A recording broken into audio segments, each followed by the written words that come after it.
Les États-Unis valident enfin une réserve de Bitcoin et de crypto. Vladimir Poutine accepte un cessez-le-feu. Le marché continue de corriger. On décrypte tout ça maintenant dans la Minute Crypto.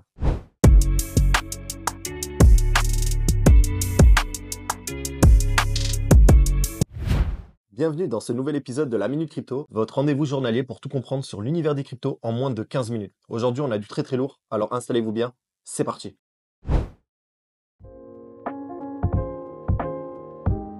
Et bonjour à tous, on se retrouve pour cette nouvelle émission dédiée à l'actualité du jeudi 13 mars 2025. Et là, ce qu'on peut voir sur le marché, c'est que c'est la cata.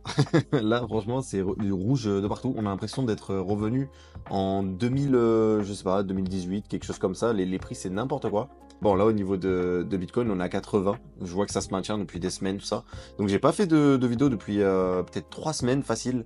Parce que, en fait, j'étais pris par mon travail de mon côté. J'ai dû faire beaucoup de choses de mon côté. Et du coup, quand j'ai vu le marché vraiment être en train de corriger tout ça, bah, j'ai eu de moins en moins envie de faire des vidéos ces derniers temps. Il n'y avait pas grand chose à dire.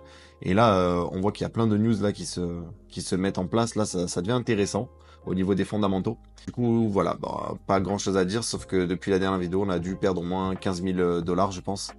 Et Ethereum, voilà, bon, 1800 pour l'instant. Et là, du côté de CoinMarketCap, on peut voir que au niveau de la dominance Bitcoin, on est à 60,8 et que Ethereum, on a perdu au moins 2% depuis les 2 ou 3 dernières semaines où j'ai pas fait de vidéo.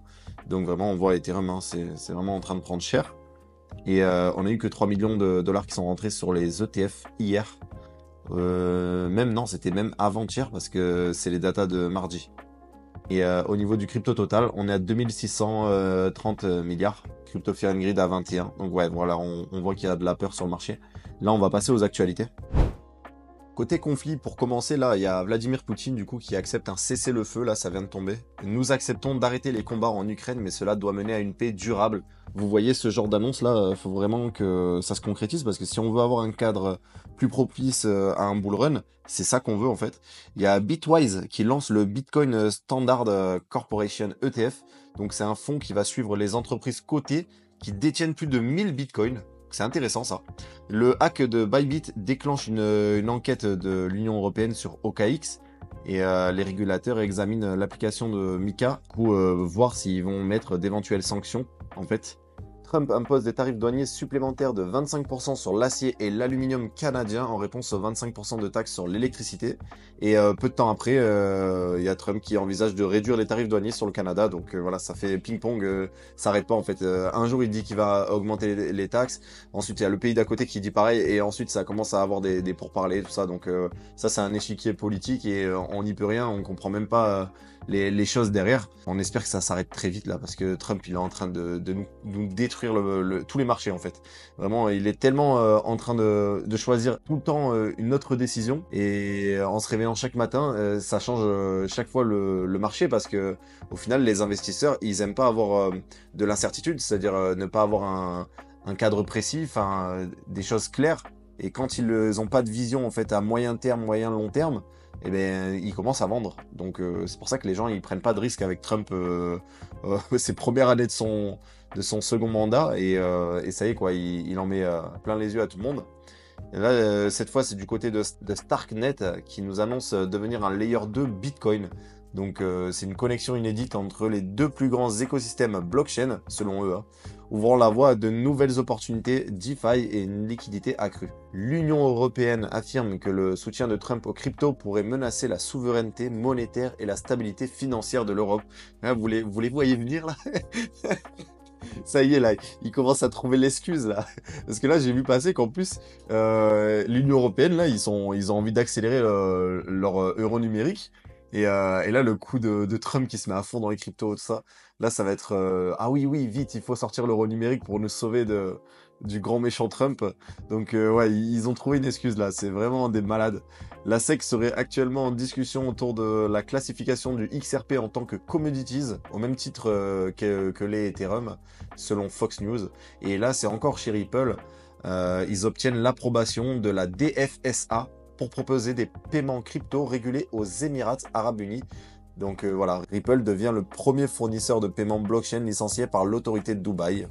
Donc c'est vraiment un grand pas quand même.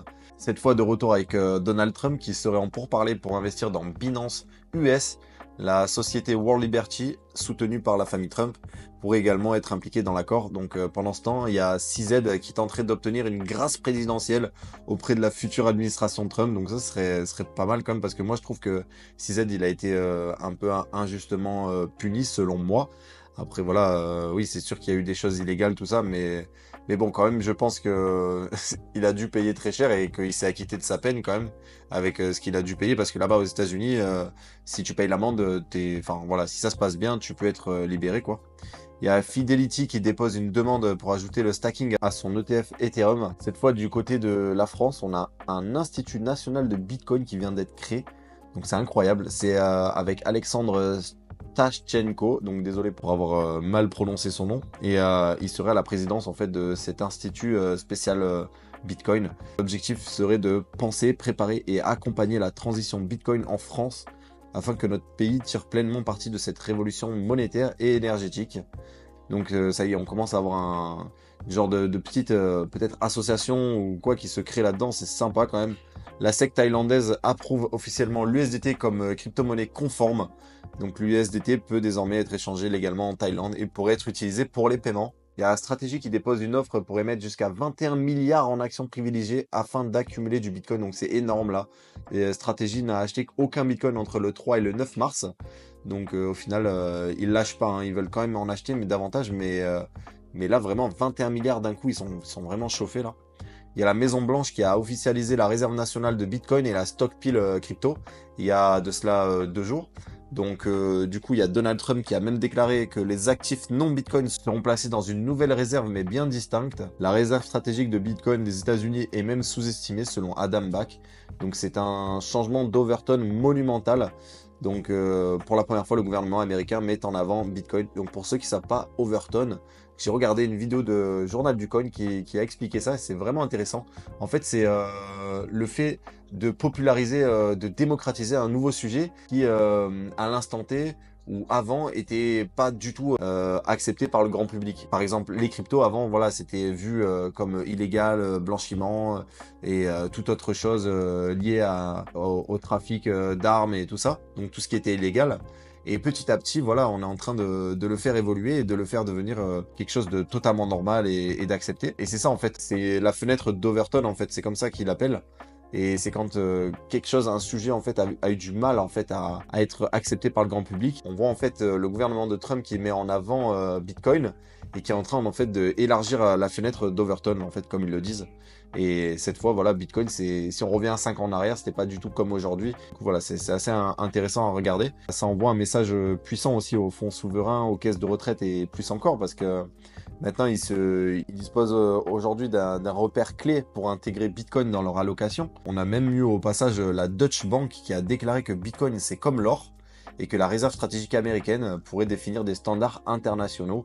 Donc c'est comme je disais tout à l'heure avec le changement d'Overton qui se met en place, c'est ça. C'est que ça y est, si un premier État, et surtout le plus grand au niveau économique, se met à faire une réserve stratégique de Bitcoin, clairement, voilà, ça va définir des standards internationaux, comme dit la Deutsche Bank. Et donc, voilà, c'est assez bullish. Et malgré ça, le marché reste bearish sur le court terme. Ça ne fait que baisser. Du coup, du côté de Gemini, c'est l'exchange des frères Winklevoss. Donc, ils auraient déposé une demande confidentielle d'IPO selon Bloomberg. Donc, pour ceux qui l'ignorent, en fait, les frères Winklevoss, c'est ceux qui se sont fait piquer l'idée de Facebook par Zuckerberg. Et ensuite, ils ont gagné le procès et ils ont tout misé sur Bitcoin à l'époque. C'était il y a une dizaine d'années. Et au final, ils ont créé leur propre exchange qui s'appelle Gemini. Donc voilà, en fait, les mecs, ils se font voler un projet comme Facebook et au final, ils finissent quand même milliardaires d'une autre manière. Donc c'était un petit peu leur destin.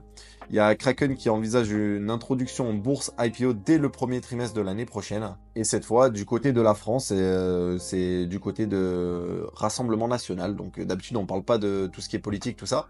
Mais là, ça touche aux cryptos. Il y a Marine Le Pen qui propose de miner des cryptos grâce aux capacités de production des centrales nucléaires afin de constituer des réserves stratégiques pour EDF. Donc voilà, c'est lunaire, je m'attendais pas à ça. Donc comme j'ai dit, on parle pas politique, tout ça sur la chaîne, mais comme ça touche aux cryptos, c'était quand même intéressant de le mentionner. Et voilà, du coup c'est tout pour aujourd'hui dans la Minute Crypto. Si vous avez aimé, pensez à vous abonner, activer la cloche, liker, commenter et partager.